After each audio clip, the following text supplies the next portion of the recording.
열왕기하 9장을 읽었습니다.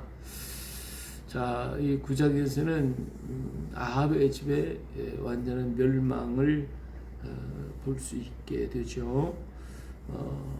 자, 유대 나라에서 아하시아가 이제 이스라엘 왕 예후를 찾아 가서 이스라엘 왕의 병문안을 왔죠. 그때 이제 어떤 일이 생기냐면 엘리사가 선지자 제 하나를 불러가지고 말하기를 너는 저 이스라엘 진에 가가지고 거기 예후를 만나라. 그 예후를 만나서 그에게 그를 골방으로 들어가서 이 기름을 갖다 그의 머리 붓고 이스라엘 왕으로 삼았다고 하고 너는 빨리 도망치라고 얘기를 합니다.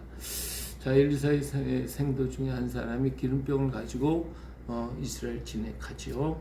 그때 가도 나는 당신들에게 얘기할 게 있습니다. 그때 예후가 누구에게냐? 당신에게입니다. 그 예후가 그를 데리고 무슨 비밀한 일을 얘기를 할 줄 알고 이제 가서 자기 방에 들어갔습니다. 그 문을 닫고 그때에 이 생도가 그의 머리에 기름을 붓고 말하기를 하나님께서 당신에게 기름을 부어 여호와의 백성 곧 이스라엘 왕으로 삼노라. 내 주 아합의 집을 치라. 내가 나의 종 곧 선지자들의 피와 여호와의 종들의 피를 이세벨에게 갚아주리라 하면서 아합의 원집이 멸망하리니 이스라엘 중에 매인자나 노인자나 다 자나 아합에게 속한 모든 남자는 내가 다 멸절하되 아합 집에 매 집을 느바스의 아들 여로보암이 짓고 같게 하며 또 아하시아의 아들 바하사의 짓고 같게 할지니라. 이스라엘 지방에서 개들이 이세벨을 먹으리니 그를 장사할 사람이 없으리라 하였다 하고 문을 열고 도망을 쳤습니다. 자, 그러고 난 다음에 이제 예후가 얼떨떨했겠죠. 와가지고 자기 진에 왔더니 사람들이 예후에게 달려들어서 저기 좀 미친놈이 무슨 소리를 하더냐. 그랬더니 예후가 별거 아니다.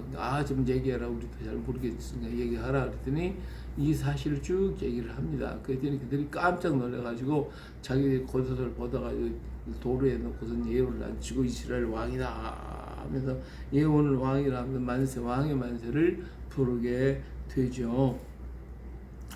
자, 이때 이제 여호사밧의 아들 예후가 요람을 배반하게 되어집니다. 님지의 손자 여로서 예후가 요람 왕을 이스라엘 왕 요람 아합의 아들 요람을 반역을 하게 됐죠. 자, 그래서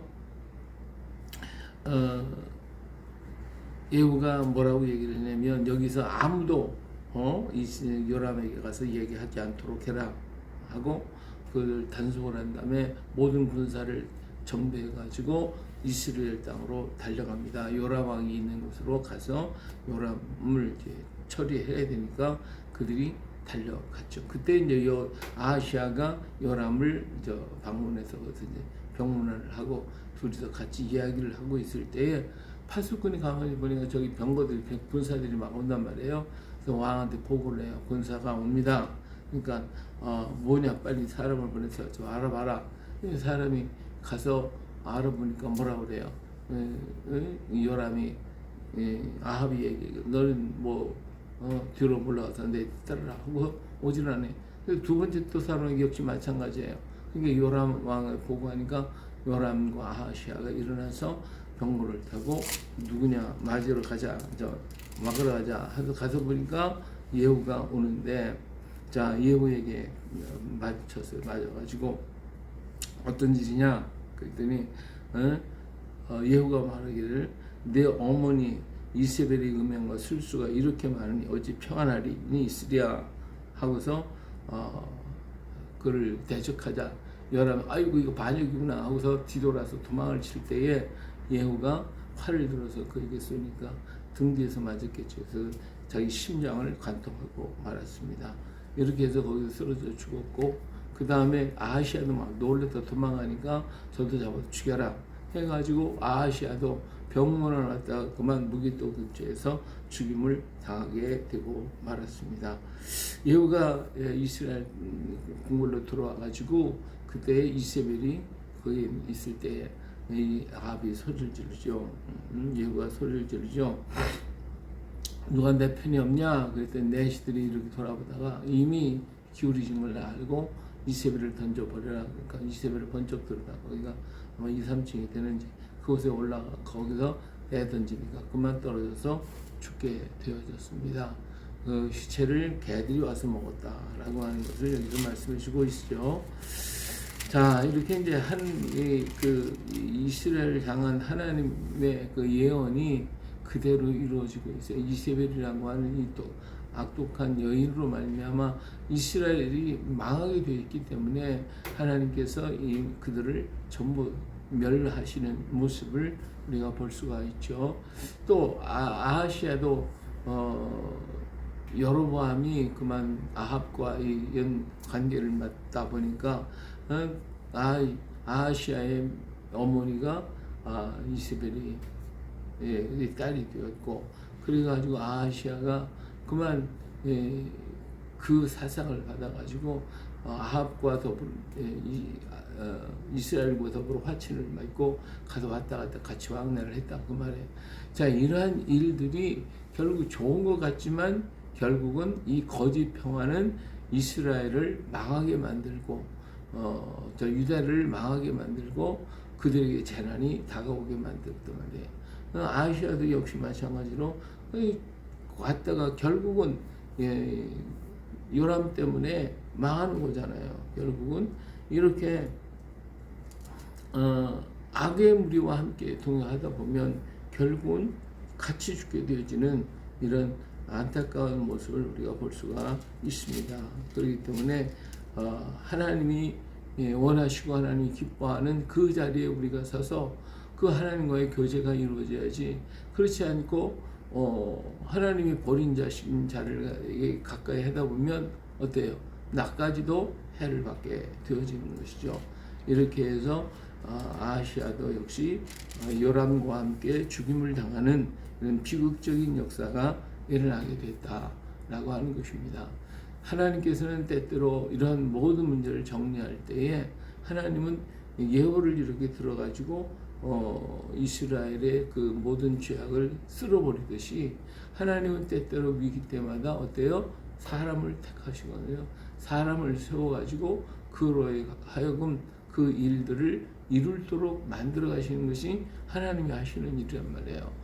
그 역사의 주인공, 역사의 질서를 잡아가신단 말이에요. 그래서 인간의 의지가 인간의 뜻이 이루어질 것 같지만 이루어지질 않아요.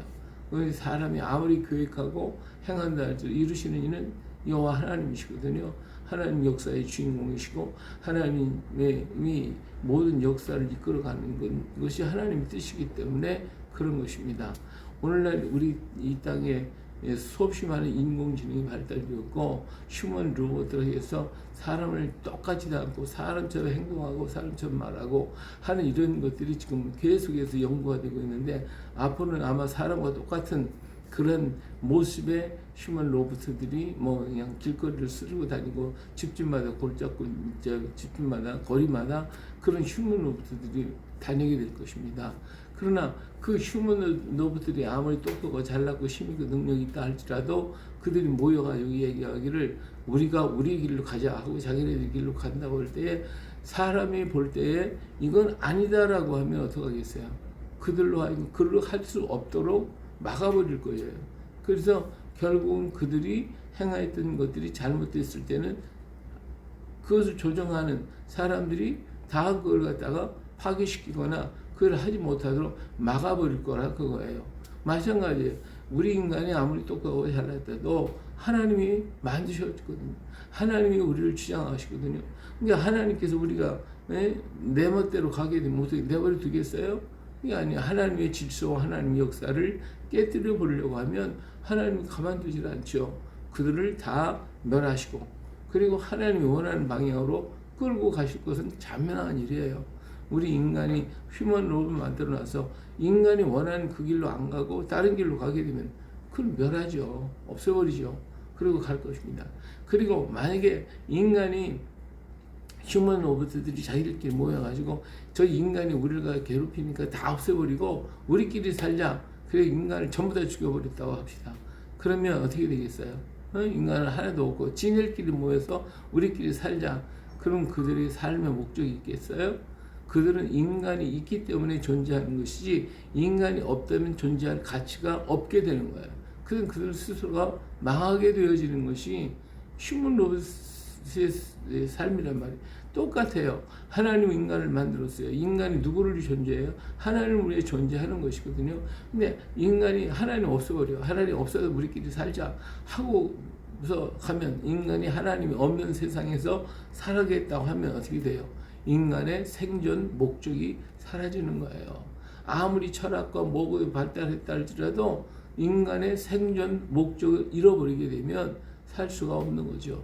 그것이 자멸하는 거예요. 스스로 망하는 것이거든요. 네. 이처럼 오늘 우리가 이 귀한 사실을 알지 못하고 인간은 미련하고 어리석게도 자꾸만 뭐예요? 하나님 없는 세상, 인본주의 세상, 세속주의 세상, 네? 하나님 없애는 작업 이걸 계속 하고 있다 그거예요. 이것이 미련한 인생의 모습이다. 그러나 하나님 이걸 내버려 두시겠어요? 하나님은 살아계시고 역사하시고 함께 하신다는 것을 분명히 보여주시고 그리고 그렇게 주장하는 그들을 말하시고 하나님의 뜻을 세워가실 것입니다. 역사는 계속해서 증언하고 있어요. 모든 역사를 하나님의 뜻에 합당하도록 하게 만들지 하나님의 뜻에 어긋나면 다 처리해버리고 만다 그 말이에요. 그러므로 우리가 이 시대 속에서 정말 해야 할 일이 뭐고 인생의 본분이 무엇이고 인생이 깨달아야 할 일이 무엇인지를 알고 다시 하나님께로 돌아오고 하나님 영광을 위해서 하나님 뜻을 위해서 우리는 일하는 자 하나님의 계심으로 우리 삶의 목표가 생겨지고 목적이 이루어지는 것이거든요. 그렇지 못하다면 우리는 이미 존재할 가치가 없어지는 것입니다. 오늘도 우리가 깊이 생각하고 하나님께 영광, 하나님의 뜻을 이루고 주의 뜻을 이룰 수 있도록 우리는 최선을 다하고 그 길 가운데 서서 아버지가 원하고 하나님께서 기뻐하시는 그 길에서 주님과 함께 동행하는 놀라운 역사, 그래서 하나님의 뜻을 이룰 수 있는 우리 모두가 되시기를 예수님의 이름으로 축복합니다. 할렐루야!